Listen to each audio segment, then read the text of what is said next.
Hi YouTubers, Maggie May here again. Would just like to start by apologising because my beautiful granddaughter Emily hasn't been along today. She was in yesterday morning because she was going with her dad and her uncle and her cousin to some YouTube extravaganza in Glasgow. So she was only in for say 10 minutes, 20 minutes, and I hadn't time to do a wee story. And she keeps promising me that she'll come along and do one of these wee clips with me because a lot of her friends watch me and I gave them shout outs yesterday, so here's hoping she comes along. I keep looking for her, but she'll pop along when I suppose when her dad has got a wee bit of time. He works hard, as does her mum. I mean, rearing children's not an easy job. It certainly is not. And she's got a wee brother, Archie, who's 7.5 months old, and he's crawling and he's drinking from a straw, and you've no idea. He's trying to get up the stairs, he's trying to get onto his feet. Unbelievably quick wee boy.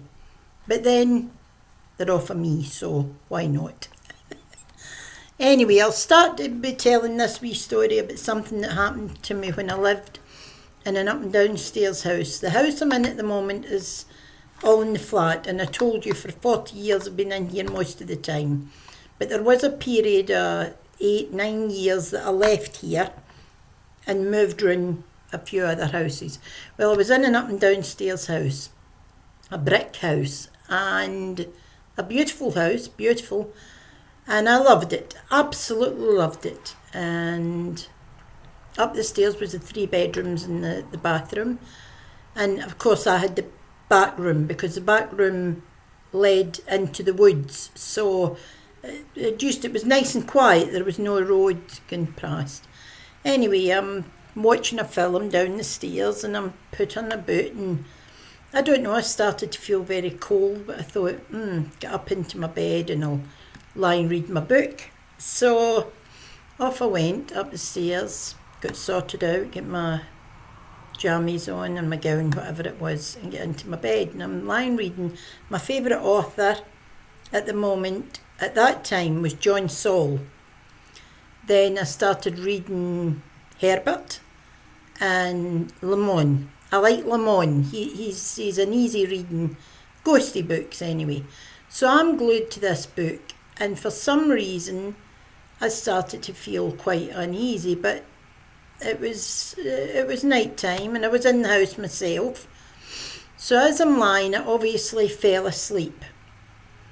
I woke up to feel my covers. I can't show you here, but I woke up to feel an indent in the bottom of my bed. Now, I had no dogs at the time. I was about 35, 40 or something. Could feel an imprint in the bottom of the bed, and I moved my foot across to feel what was on the bed. I don't know why I did that, but my foot stopped and I pulled my foot back again, and I thought, that's strange. Now I still had my book in my hand, like this. I still had the book in my hand, so it was about here. And I'm reading away and I could feel this at the bottom of my bed and that. And for whatever reason, I did this and looked over the book. And when I looked over the book, there was an old lady, was about that away to the book, smiling at me. Now, I didn't recognise her as anybody that I knew.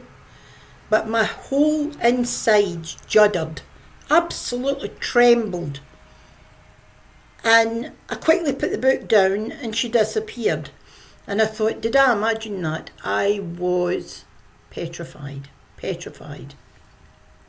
anyway, on another night in the same room, this is strange, again I'm lying in my bed and it's nice and warm now, the winter's past.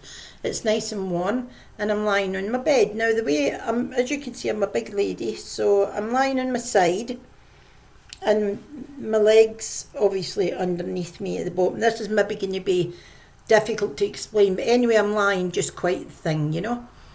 And say I was in the fetal position as much as I could anyway. And my inside leg, my right leg, pushed right up to the top of my leg. I didn't pull it up, it just something pushed me.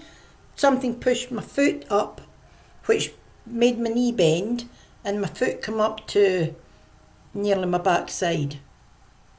Now, I didn't know what to do. It was so creepy. And the fact that it was the feeling, because the feeling was like, how can I explain this? The feeling in my foot was just emptiness. That's maybe the wrong thing to say, but it was like there was nothing there, but my foot was being pushed. I don't know if when you were a child or that, if you've ever heard of the wee silly thing that kids do where they stand beside a wall with their arms straight down by their side and their centre knuckle here, see there? They keep their hands closed like that, they put the knuckle against the wall, really nice and hard, for maybe 10 seconds. Then they step away. And as they step away, they just let their arm, and their arm lifts up into the air. Now, that sort of feeling, that kind of blood rushing to your hand, I don't know, but that was the feeling I got in my legs. And I was terrified, because I said to my son the next morning, I says, I must move rooms, because he had the room he was older, but he had the other room that was there. I says, I must move rooms. Yeah, Mum, no problem. Just when I come in from my work, I'll move the beds and things.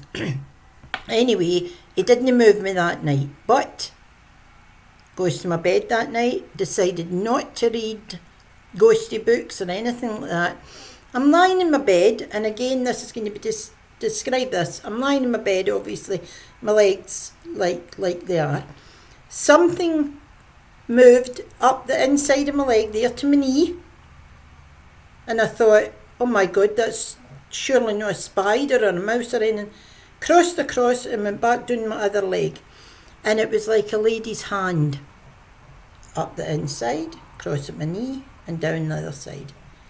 I tell you, as big as I am, I got out of the bed, I got out into the hall, rumbled down the stair, got into the living room, was crying because I got really, really frightened.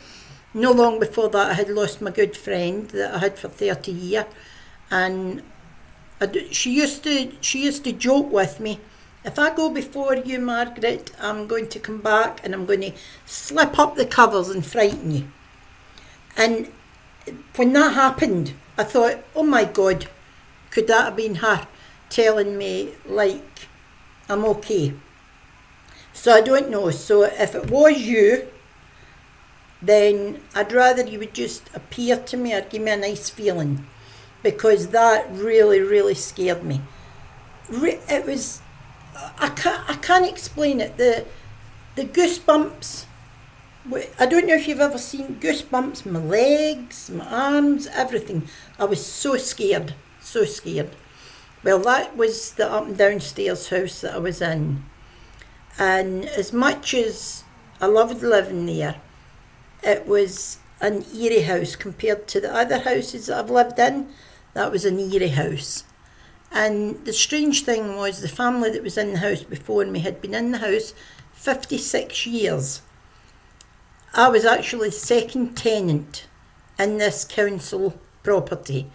And the old guy that lived in the house with his wife and his family, extremely nice man, never done anyone any harm. He had died in the house. So whether he come back to let me know, look, this was my house, I brought my children up here and I seen my grandchildren here, so what are you doing in my house? I think that's maybe what happened. I didn't really know the man, but everybody locally knew him, and he was a very nice man. He used to sort all the kids' bikes, etc. for many years, and he was a really nice man, so I heard anyway. But anyway, that was that house, and I mean, I can tell you other things that happened that were no, that just weren't right, that didn't lie quite with me. That was where, in my last story, I was talking about my son and I seeing what we thought was a UFO, and that all happened in within that house. But I mean, to be scared until your whole body's in goosebumps is unbelievable. But anyway, I think I've stayed on long enough, so I'll go now, and I'm sure I'll be here tomorrow or the next day with some more stories. So take care. Bye bye.